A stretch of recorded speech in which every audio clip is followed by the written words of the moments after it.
News Maharashtra K9 आवाज जनतेचा।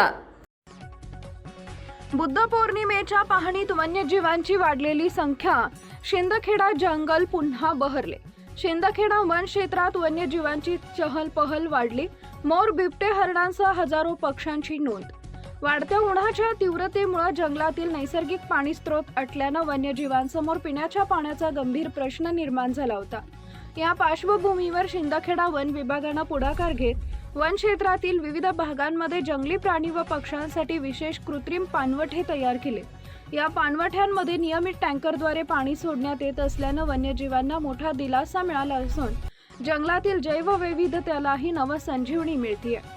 विशेष म्हणजे बुद्ध पौर्णिमेच्या चांदण्यांच्या प्रकाशात वन्य विभागाने केलेल्या विशेष पाहणीत वन्यजीव आणि पक्ष्यांच्या संख्येत लक्षणीय वाढ झाल्याचं समोर आलंय। त्यामुळे वन विभागाच्या या उपक्रमाचं सर्वत्र कौतुक होत आहे। शिंदखेडा वन विभागाच्या अखत्यारीत शिंदखेडा तालुक्यातील 9220 हेक्टर आणि धुळे तालुक्यातील सुमारे 10,000 हेक्टर असे एकूण 19,220 हेक्टर वन क्षेत्र येते।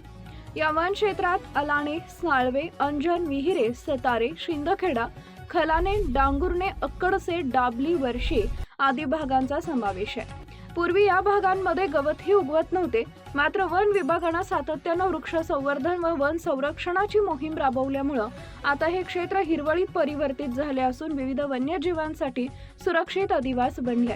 बुद्ध पौर्णिमेच्या रात्री व पहाटे वन विभागाच्या पथकाने जंगल परिसरात विशेष पाहणी करून वन्यजीवांची गणना केली।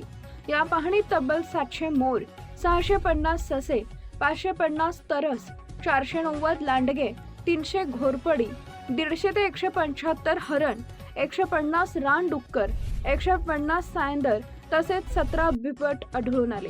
याशिवाय मुंगूस, वानर आणि विविध सरपटणारे प्राणीही मोठ्या प्रमाणावर दिसून आले।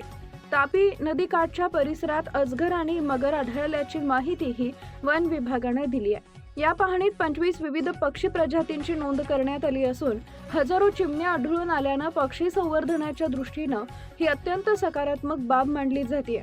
जंगलात उपलब्ध झालेल्या पाण्यामुळे पक्ष्यांचे वास्तव्य आणि हालचाली वाढल्याचं वन अधिकाऱ्यांनी सांगितलंय।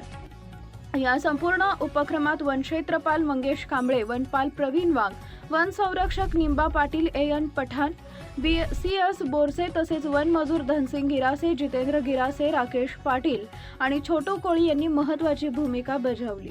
यावेळी शिंदखेडा येथील वन क्षेत्रपाल मंगेश कांबळे यांनी सांगितले की उन्हाळ्याची तीव्रता वाढल्याने जंगलातील नैसर्गिक पाणी स्रोत आटले, त्यामुळे वन्यजीव व पक्ष्यांसाठी विविध ठिकाणी पाणवठे तयार करून टँकरद्वारे पाणी पुरवठा केला जातोय।